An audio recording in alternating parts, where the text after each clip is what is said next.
अजित पवारांकडून गुलाबी जॅकेट घालून लाडकी बहीण योजनेचा जोरदार प्रचार सुरू आहे। पण याच गुलाबी जॅकेटवरून राऊतांनी अजित पवारांवर पिंक सरडा अशी टीका केली आहे, तर मिटकरींनी त्याच भाषेत राऊतांना उत्तर दिले।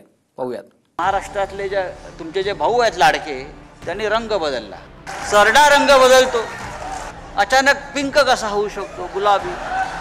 तेरी जबान कतराना बहुत जरूरी है, तुझे मर्ज ये है कि तू बार बार बोलता है। लाडकी बहीण योजनेनंतर अजित पवार सध्या गुलाबी जॅकेटमध्ये फिरताय। मात्र याच गुलाबी जॅकेटवरून संजय राऊतांनी अजित पवारांवर बोचरी टीका केली आहे। अजित पवार पिंक सरडा असल्याचं राऊत यांनी म्हटलंय। महाराष्ट्रातले तुमचे जे भाऊ आहेत लाडके, त्यांनी रंग बदलला। ते काय पिंक झाले, पिंक। सरडा रंग बदलतो, अचानक पिंक कसा होऊ शकतो, गुलाबी। आणि आता हा पिंक सरडा बारामती सोडणार असं मी ऐकलेलं आहे। कुठे जाणार मला माहित नाही, पण हे सांगतो, गुलाबी रंग महाराष्ट्राला धार्जिणा नाही, आपला नाही, आपला भगवाचा आहे। आता ज्या व्यक्तीचा नरडात सकाळपासून दुसऱ्यावर तोंडसुख घ्यायला वळवळत असेल, त्या माणसाच्या नरड्यातून सरडा हा शब्द आला असेल तर त्यात काही गैर वाटण्यासारखं नाही।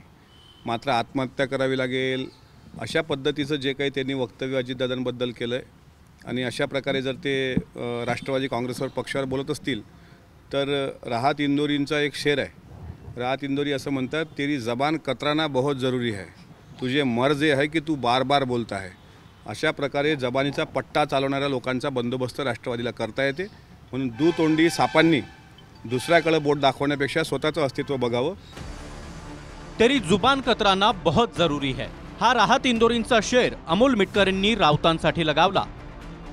राऊतांनी अजित पवारांवर जी पिंक सरडा अशी टीका केली, त्यावेळी शरद पवार आणि सुप्रिया सुळे देखील व्यासपीठावरच होत्या आणि राऊतांनंतर सुप्रिया सुळे यांनी देखील दादांना टोला लगावलाय। लोकसभेच्या निकालानंतर बहिणींचं प्रेम आठवलं, बहिणींचं प्रेम यांना कळलंच नाही, अशा शब्दांमध्ये सुप्रिया सुळे यांनी अजित पवारांवर निशाणा साधलाय। अनेक योजना हे करतील, अजूनही येतील, पण गमतीचा भाग मला असं वाटतं की लोकसभेपर्यंत कुणालाच त्यांची बहीण आठवली नाही। रिझल्ट नंतरच बहिणी आठवायला लागल्या आणि बहिणीचं नातं हे आमच्या भावांना कळलंच नाही हो।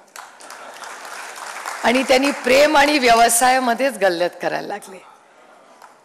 प्रेमात व्यवसाय नसता आणि पैसे नसतात आणि व्यवसायात प्रेम नसतं। बहीण सुप्रिया सुळे विरोधात बारामतीमधून उमेदवार देणं चूक होती हे अजित पवारांनी कबूल केलंय। त्यानंतर माझं प्रेमच समजलं नाही असा टोला सुप्रियाताईंनी अजित पवारांना लगावला। Bureau report, TV9 Marathi.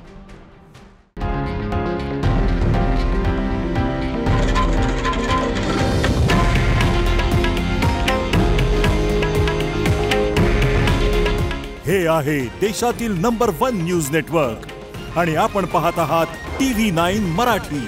काळजी तुमची, हित महाराष्ट्राचं।